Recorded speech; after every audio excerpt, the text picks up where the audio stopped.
आज की जो स्टोरी है वो मुझे भेजी है नैना ने। एंड ये नैना की खुद की स्टोरी रहने वाली है गाइस।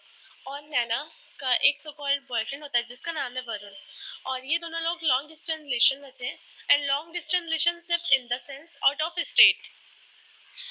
तो गाइस क्या होता है, इन दोनों का रिलेशन ऐसे चलता रहता है देन ये लोग अपनी फैमिली को कन्फ्रंट करते हैं एंड इन दोनों की फैमिली मान जाती है शादी के लिए। तो बेसिकली क्या होता है, ये लोग का रिलेशन बहुत ही दूर से था, बहुत ही दूर से मीन्स आउट ऑफ स्टेट से था। तो इन लोग की फैमिली डिसाइड करती है, नैना की फैमिली बोलती है कि क्या मतलब है कि आप हमारे यहाँ इतनी दूर आए और हम या तो आपके यहाँ इतनी दूर आए, इससे अच्छा है कि हम मिडिल पॉइंट पे इन दोनों की शादी रखते हैं। बेसिकली मिडिल पॉइंट जैसे ए, जिससे समझ लो कि नैना की फैमिली ए पॉइंट में रहती है एंड वरुण की फैमिली सी पॉइंट पे, तो ये लोग शादी रखेंगे बी पॉइंट पे। ठीक है।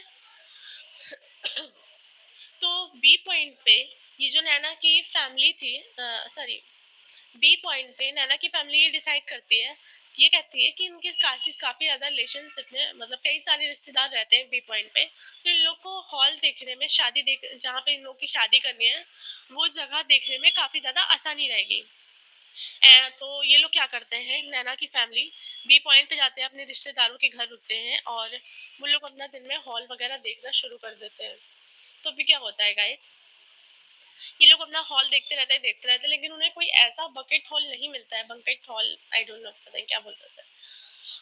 ऐसा बकेट हॉल नहीं मिलता है कि जहाँ पे बकेट हॉल हो और ऐसे रूम्स बने हो, उनको ऐसा हॉल नहीं मिलता है।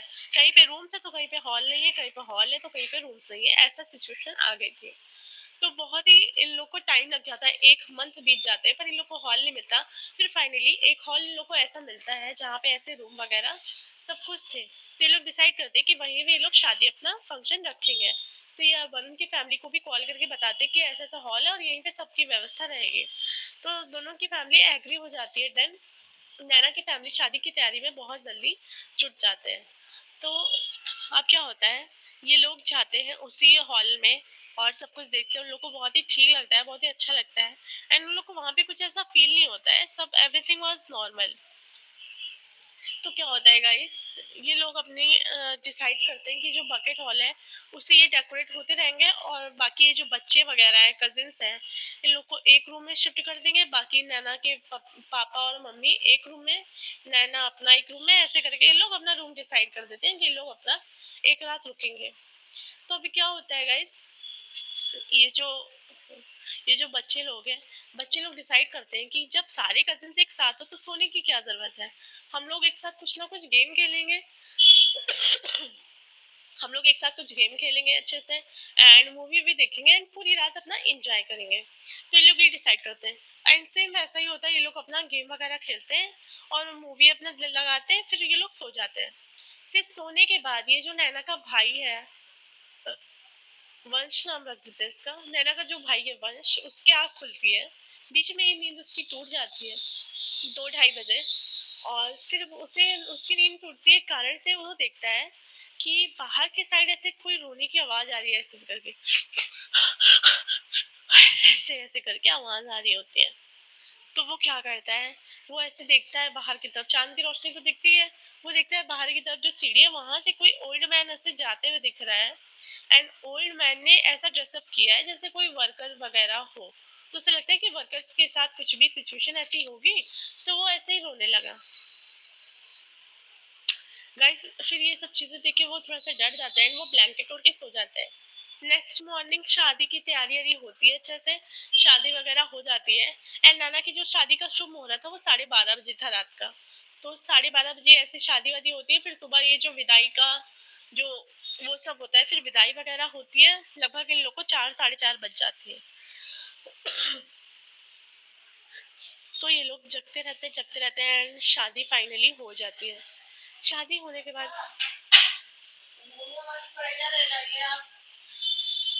शादी होने के बाद क्या होता है गाइस, ये लोग सोने की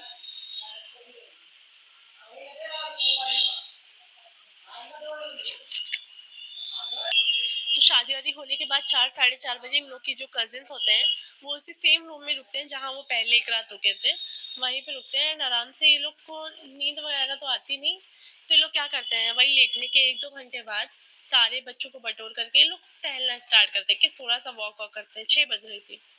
तो 6 बजे क्या होता है, ये लोग टहलते रहते हैं, फिर वहाँ पे देखते हैं जो लेबर्स होते हैं, जो वर्कर्स वगैरह होते हैं, जो शादी में काम कर रहे थे, उन लोग को ये बात करते हुए सुन लेते हैं कि अच्छा हुआ कि यहाँ के 9 वर्कर्स जो पहले से उन्होंने छुट्टी ले ली, अब उनको पैसा नहीं मिलेगा, भूत-ऊत की वजह से छुट्टी ले ली, और अब जो उनका भी हिस्से का पैसा है वो हमको मिलेगा। तो ये बात करते हुए उसका भाई और उसके सारे कज़िन सुन लेते हैं, तो उसका भाई जाता है भाग के एंड उन वर्कर से पूछता है कि क्या हुआ, यहाँ भूत का मसला, आप लोग क्या बात कर रहे थे? तो लोग साफ मना कर देते हैं, कहते हैं नहीं कुछ नहीं, कुछ नहीं, कैसे ऐसे बोलते हैं बार-बार। तो ये लोग बहुत जिद करके आखिरकार उनसे बुलवा ही लेते हैं एंड वो लोग अपना बोलते हैं कि यहाँ पे क्या हुआ था, पूरा इंसिडेंट समझाते हैं। ऐसे सबको रोने की आवाज़ आती थी, लाइक जैसे किसी का भी बर्थडे वगैरह पड़ता था, तो ऐसे किसी की रोने की आवाज़ आती थी, कोई बूढ़ा इंसान रोता था।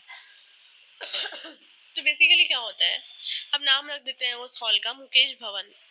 तो मुकेश भवन किसी एक आदमी का था एंड वो उसने बहुत ही मेहनत से अपना ये पूरा हॉल बनाया था, और वो एक गवर्नमेंट एम्प्लॉय था एंड वो ऑनेस्टली काम करता था, तो इसलिए उसे बहुत मुश्किल से ये हॉल बनाने में, सब कुछ बनाने में, घर बनाने में काफ़ी ज़्यादा समय लग गया।